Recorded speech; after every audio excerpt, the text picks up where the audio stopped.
Time देख रहे हैं तो मैं हूँ रितिका और स्वागत है आपका मेरे यूट्यूब चैनल पर, जहाँ पर मैं बात करूंगी makeup, skin care and DIYs के बारे में। सो गाइस, आज हमारा मेकअप बिगिनर क्लासेस का डे 4 है, जहाँ पर हम बात करने वाले हैं स्टेप 5 के बारे में, फाउंडेशन। ठीक है, हमने इससे पहले स्किन को प्रेप कैसे करते हैं, हमारे स्किन टाइप को हम कैसे जानते हैं, CTM क्या होता है, ये सारी बातें, ये सारे स्टेप्स हम अपनी पिछली वीडियो में कवर कर चुके हैं। अगर आप चैनल पर नए हैं तो मेरी पिछली वीडियो को जाकर चेकआउट कर सकते हैं।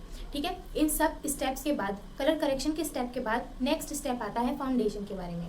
सो गाइस, जो फाउंडेशन है वो एक टॉपिक इतना बड़ा है, उसके बारे में हम कितना बात करें उतना कम ही होगा, क्योंकि उसमें हमें ना तो सही शेड पता होते हैं, ना हमारा अंडरटोन पता होता है। जब भी हम मार्केट में जाते हैं और फाउंडेशन लेते हैं उस टाइम तक तो हमें वो अच्छा लगता है, लेकिन जब हम उसे घर पर ले आते हैं और फिर फेस पर लगाते हैं या किसी फंक्शन में लगाते हैं तो वो हमारा फाउंडेशन ग्रे पड़ जाता है, पैची हो जाता है, या फिर बहुत ज़्यादा केकी लगता है, फटा हुआ लगता है। So many reasons. ओके, तो हम क्या करें कि हमें अच्छा फाउंडेशन मिले, और कैसे पता लगेगा कि अच्छा फाउंडेशन और सही फाउंडेशन आपकी स्किन के लिए हम कैसे चूज़ करेंगे। सो ये वीडियो आपके लिए है, तो चलिए वीडियो को शुरू करते हैं। सो गाइस, फाउंडेशन खरीदने से पहले आपको 4 बातों का ध्यान रखना बहुत ज़रूरी है।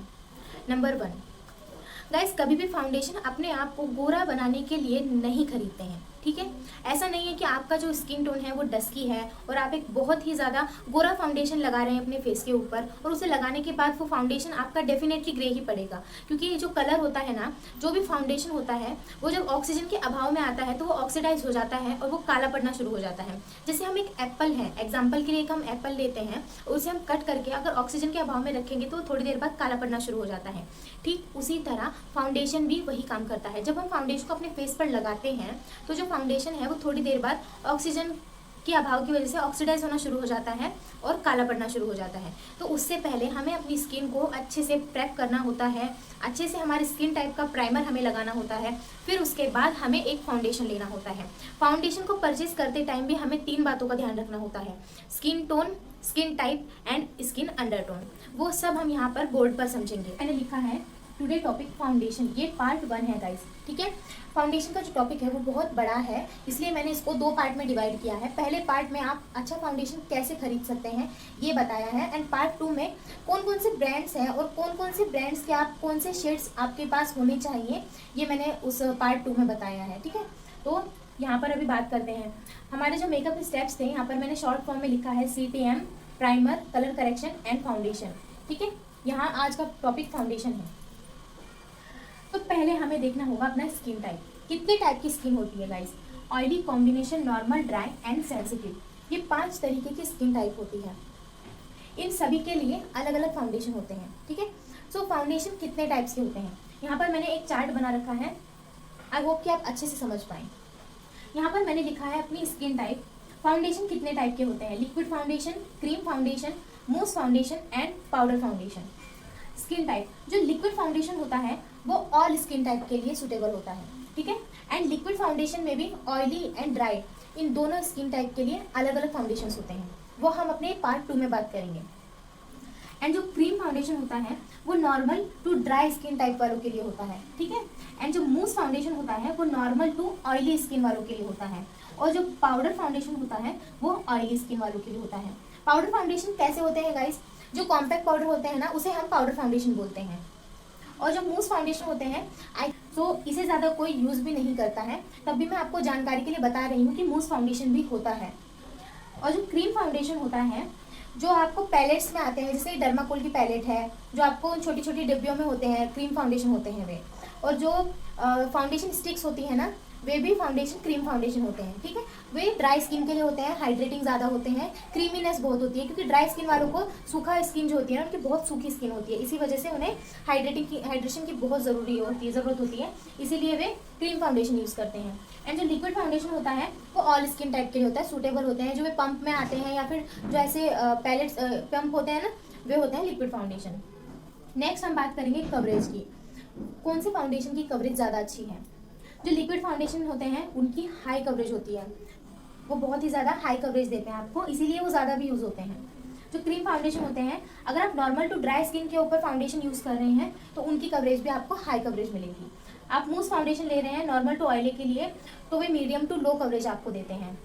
और अगर आप पाउडर फाउंडेशन यूज़ कर रहे हैं तो उसका लो कवरेज होता है, क्योंकि अगर आप सिर्फ एक पाउडर फाउंडेशन अपने फेस पर लगाएंगे तो वो इतना हाई कवरेज आपको नहीं देगा। 15 से 20 मिनट बाद वो जल्दी से अपनी स्किन पर से हट जाता है। अगर आप एक फाउंडेशन लगाकर उसके ऊपर पाउडर फाउंडेशन लगाते हैं तो फिर आपको वो सही ठीक लगेगा। ठीक है, नेक्स्ट हम बात करेंगे ड्यूरेबिलिटी की, कि कितने टाइम तक ये प्रोडक्ट हमारे फेस पर टिका रहता है, उसे हम बोलते हैं ड्यूरेबिलिटी। ठीक है, जो लिक्विड फाउंडेशन होते हैं उनका समय काल लॉन्ग लास्टिंग होता है। ठीक है, वे बहुत टाइम तक हमारे फेस पर बने रहते हैं। अगर हम सही तरीके से स्किन को प्रेप करते हैं तो वे ज़्यादा समय तक लॉन्ग लास्टिंग हमारे फेस पर रहते हैं। नेक्स्ट हम बात करेंगे क्रीम फाउंडेशन की। नॉर्मल टू ड्राई स्किन के ऊपर ये भी फाउंडेशन लॉन्ग लास्टिंग होते हैं, और जो मूस फाउंडेशन है वे मीडियम टू लेस होते हैं। ठीक है, एंड जो पाउडर फाउंडेशन होते हैं उनकी भी ड्यूरेबिलिटी जो है वो लो होती है, क्योंकि वे ज़्यादातर पाउडर है, जल्दी ही छूट जाता है वो। ठीक है, ब्रांड्स के बारे में हम अगली वीडियो में पार्ट 2 में बात करेंगे। सो अब हम यहाँ पर बात करते हैं स्किन टोन के बारे में। तो हमने यहाँ तो समझ लिया अपना स्किन टाइप के बारे में, ऑयली कॉम्बिनेशन, नॉर्मल, कोई भी स्किन हो आप लिक्विड फाउंडेशन यूज़ कीजिए। अगर आपको लिक्विड यूज़ नहीं करना है, ड्राई स्किन है आपकी या नॉर्मल स्किन है तो आप क्रीम फाउंडेशन यूज़ कीजिए। ऑयली स्किन है तो आप मूस फाउंडेशन यूज़ कीजिए। एंड पाउडर फाउंडेशन आपको सिर्फ अगर आपको टचअप देना है अपने फेस पर, सिर्फ सिंपली टचअप देना है तो आप पाउडर फाउंडेशन यूज़ कर सकते हैं। नेक्स्ट आता है स्किन टोन। गाइस, जो स्किन टोन होते हैं हमारे इंडिया में 3 तरीके के टोन पाए जाते हैं, फेयर, मीडियम एंड डार्क। ठीक है, इन तीनों में भी अलग अलग शेड्स होते हैं। फेयर में भी बहुत ज़्यादा फेयर होते हैं, थोड़ा लाइट फेयर होते हैं, मीडियम टू फेयर होते हैं। मीडियम में भी थोड़ा उनका कलर डार्क होता है, थोड़ा उनका कलर लाइट होता है। ऐसे ही फाउंडेशंस में भी गाइस बहुत सारे शेड्स होते हैं। ठीक है, फेयर में भी आपको 10 से 20 शेड मिल जाएंगे, मीडियम में भी आपको 10 से 20 शेड मिल जाएंगे, एंड डार्कर में भी सेम वही प्रोसेस है। तो आप कैसे पता करेंगे कि आपका शेड कौन सा है?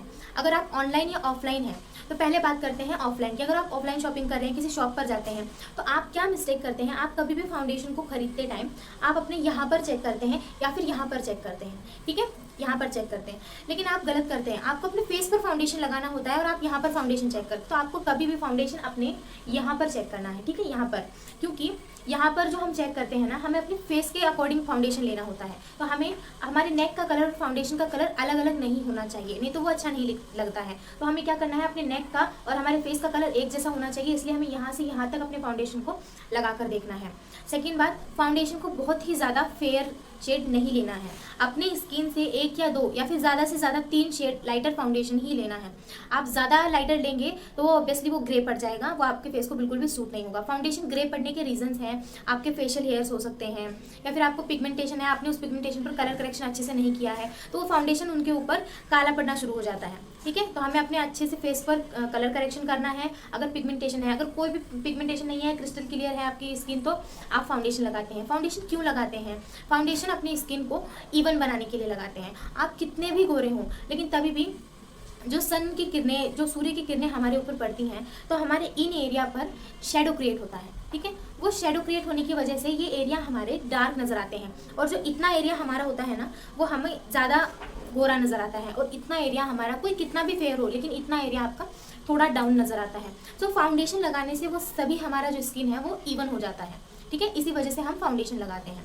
तो हमें अपनी स्किन टोन, अगर हम एक शॉप पर जाते हैं तो हमें क्या बोलना है, जैसे कि मेरी स्किन टोन जो है वो मीडियम है, तो मैं क्या बोलूँगी, मुझे एक लिक्विड फाउंडेशन दीजिए मीडियम टोन का। ठीक है, मीडियम शेड का। अब उनमें भी वे आपको बहुत सारे शेड्स दिखाएंगे। तो मैं अपनी नेक्स्ट वीडियो में, बने रहिएगा इस वीडियो में, नेक्स्ट वीडियो में पार्ट 2 में आपको कौन से ब्रांड के आपके पास 3 शेड होने चाहिए जिन्हें आप मिक्स एंड मैच करके अपने शेड का करेक्ट फाउंडेशन बना सकते हैं। ठीक है, वरना अगर आप ऑफलाइन शॉपिंग कर रहे हैं तो आप खुद अपने फेस पर लगा कर देख लीजिए, आपको वो कौन सा अच्छा लगता है, आप देख सकते हैं। अगर ऑनलाइन ले रहे हैं तो आपको मैं वो 3 शेड्स बता दूंगी हर एक ब्रांड के, तो आप जो भी ब्रांड पसंद करते हैं आप उनके 3 शेड अपनी वैनिटी में रख सकते हैं। ठीक है, नेक्स्ट और सबसे इम्पोर्टेंट टॉपिक है स्किन अंडरटोन का। गाइस, अंडरटोन इतना इम्पोर्टेंट है हमारे लिए। अंडरटोन ही हमारा क्लॉथ हम कैसे पहनते हैं वो डिसाइड करता है। अंडरटोन ही हमारे ऊपर कौन सी ज्वेलरी हमें सूट होती है ये डिसाइड करता है। मोस्टली 3 तरह के अंडरटोन होते हैं, वार्म, कूल एंड न्यूट्रल। आप कैसे पता करेंगे कि आपका अंडरटोन कौन सा है? So guys, it's very simple. आपको क्या करना है, लाइट में जाना है या फिर सिंपली आपको बाहर जाना है, सूर्य की रोशनी जहाँ पर भी आ रही होगी, आपको क्या करना है, अपनी वेन्स को देखना है। ठीक है, मेरी वेन्स जो हैं वो बिल्कुल ग्रीन है, वेन्स यानी कि नसें। ठीक है, अगर आपकी वेन्स ग्रीन है तो आप एक वार्म अंडरटोन के हैं, और अगर आपकी वेन्स पर्पल या ब्लू है तो आप एक कूल अंडरटोन के हैं। और अगर आपकी वेन्स ग्रीन, पर्पल, ब्लू ये तीनों चारों कलर आपको मिक्स लगते हैं तो आप एक न्यूट्रल अंडरटोन के हैं। ठीक है, हमारा जो इंडिया है वो गर्म कंट्री है, यहाँ पर ठंड भी उसी टाइम पड़ती है। दिल्ली साइड चले जाएंगे तो आपको ठंड भी बहुत ज़्यादा मिलेगी, गर्मी भी बहुत ज़्यादा मिलेगी। साउथ में उतना ज़्यादा ठंडी भी नहीं होती है, उतनी ज़्यादा गर्मी भी नहीं होती है। तो तरह तरह के लोग हैं, जहाँ जगह जगह पर अलग अलग अंडरटोन के लोग होते हैं। टोन और अंडरटोन में डिफरेंस क्या होता है? स्किन टोन जो होता है गाइज, वो हमारी स्किन के बाहर का कलर होता है जो कि बदलता रहता है मौसम के अनुसार या फिर किसी भी वजह से बदलता रहता है। सर्दियों में हम आपने देखा होगा थोड़े से गोरे हो जाते हैं, गर्मियों में हम थोड़े टैनिंग की वजह से काले पड़ जाते हैं। लेकिन जो हमारा अंडरटोन है वो कभी चेंज नहीं होता है। जैसे हम बचपन से पैदा हुए हैं वो अंडरटोन जो हमें मिला है वो वहीं का वहीं रहता है। ठीक है, यहाँ तक आपको समझ में आया? So skin undertone warm, cool and neutral होते हैं। अगर मैं एक बार फिर से रिपीट करूंगी, अगर ग्रीन आपकी वेन्स हैं, नसें ग्रीन हैं तो आप वार्म अंडरटोन के हैं। ब्लू या पर्पल आपकी नसें हैं तो आप एक कूल अंडरटोन के हैं। और आपकी तीनों नसें अगर मिक्स हैं तो आप एक न्यूट्रल अंडरटोन के हैं। अगर इससे भी आपको नहीं पता लग रहा है कि आपका अंडरटोन क्या है तो आप एक और काम कर सकते हैं। आप अपने ऊपर ज्वेलरी लगा कर देखिए, आप किस ज्वेलरी में ज़्यादा अच्छे लगते हैं। अगर आप गोल्ड ज्वेलरी में ज़्यादा अच्छे लगते हैं तो आप वार्म अंडरटोन के हैं। अगर आप सिल्वर ज्वेलरी में ज़्यादा अच्छे लगते हैं तो आप कूल अंडरटोन के हैं। और आपके ऊपर दोनों ही ज्वेलरी अच्छी लगती हैं तो आप एक न्यूट्रल अंडरटोन के हैं। और एक तीसरा तरीका है अपने अंडरटोन को पहचानने का। गाइस, कोई कितना भी गोरा हो लेकिन अगर आप उनका फेस ठीक से देखेंगे तो आपको पता लगेगा उनके फेस के अंदर से एक रिफ्लेक्शन आता है, वो किस कलर का है। अगर आप फेयर अंडरटोन के हैं, फेयर टोन के हैं और आपके फेस के अंदर से एक येलो अंडरटोन नजर आता है, येलो रिफ्लेक्शन आता है, सो आप वार्म अंडरटोन के हैं। और अगर आपके फेस में से हल्का सा पिंकिश कलर, आपका फेस जो है पिंक पिंक नजर आता है तो आप एक कूल अंडरटोन के हैं। और अगर आपका फेस हल्का सा ग्रे, पिंक, येलो थोड़ा मिक्स एंड मैच है, आपका फेस ऐसा लगता है तो आप एक न्यूट्रल अंडरटोन के हैं। तो ये 3 अंडरटोन होते हैं। तो आपको कैसे नसों से पता करना है, ज्वेलरी से पता करना है, आपके फेस का जो रिफ्लेक्शन है वो किस कलर का आता है, उससे आपको अपना अंडरटोन पता करना है। डोंट वरी गाइज, आप 1 या 2 बार या 3 बार आप चेक करेंगे तो आपको पता लग जाएगा। मैं भी बहुत ज़्यादा कंफ्यूज होती थी, लेकिन मैं बार बार जब अपने आप को देखने लगी, अपने आसपास के लोगों को देखने लगी तो मुझे अंडरटोन पता चलने लगा, समझने लगा। तो आप भी ऐसे ही समझ जाएंगे। सो अंडरटोन क्यों ज़रूरी है फाउंडेशन खरीदने के टाइम पर? ठीक है, जब आप फाउंडेशन की बोतल खरीदते हैं तो उस जो फाउंडेशन का प्रोडक्ट होता है उसके ऊपर कुछ वर्ड मेंशन होते हैं। ठीक है, ऑयली स्किन के लिए अलग होते हैं, ड्राई स्किन के लिए अलग होते हैं। और वो होने के बावजूद भी वार्म स्किन का फाउंडेशन जो होता है वो हल्का हल्का येलो होता है। ठीक है, क्योंकि वो फाउंडेशन जो होता है वो येलो होता है, क्योंकि वार्म अंडरटोन के लोग येलो होते हैं तो वो फाउंडेशन येलोइश होता है। और जो कूल अंडरटोन के लोग होते हैं उनका फाउंडेशन हल्का सा पिंकिश होता है। और जो न्यूट्रल अंडरटोन के होते हैं उनका फाउंडेशन येलो एंड पिंक दोनों मिक्स होता है। तो अगर आप एक न्यूट्रल अंडरटोन के होंगे या कूल अंडरटोन के होंगे और अगर आप एक वार्म अंडरटोन का फाउंडेशन अपने फेस पर लगाएंगे तो वो आपके ऊपर जचेगा नहीं, आपका जो फेस है वो डल लगना शुरू हो जाएगा। और अगर आप एक वार्म अंडरटोन के हैं और अगर आप एक पिंकिश फाउंडेशन अपने फेस पर लगाएंगे तो वो भी आपको जचेगा नहीं, आप डल लगना शुरू हो जाएंगे। इसीलिए skin type, skin tone and skin undertone foundation खरीदते समय पता होना बहुत ज़्यादा ज़रूरी है। इसीलिए मैंने इस क्लास में आपको डिटेल में पार्ट 1 में ये सारी बातें बताई हैं। आई होप कि मेरी बातें आपको समझ में आई होंगी और अच्छी लगी होगी। अगर मेरी वीडियो आपको अच्छी लगी हो तो लाइक, शेयर एंड सब्सक्राइब करना बिल्कुल भी ना भूलें। Thank you for watching my video. और पार्ट 2 के लिए वेट करिए। मैं पार्ट 2 में आपको सारी नेक्स्ट फाउंडेशन की जानकारी बताने वाली हूँ, कौन कौन से ब्रांड्स हैं ये सारा मैं आपको बताऊँ।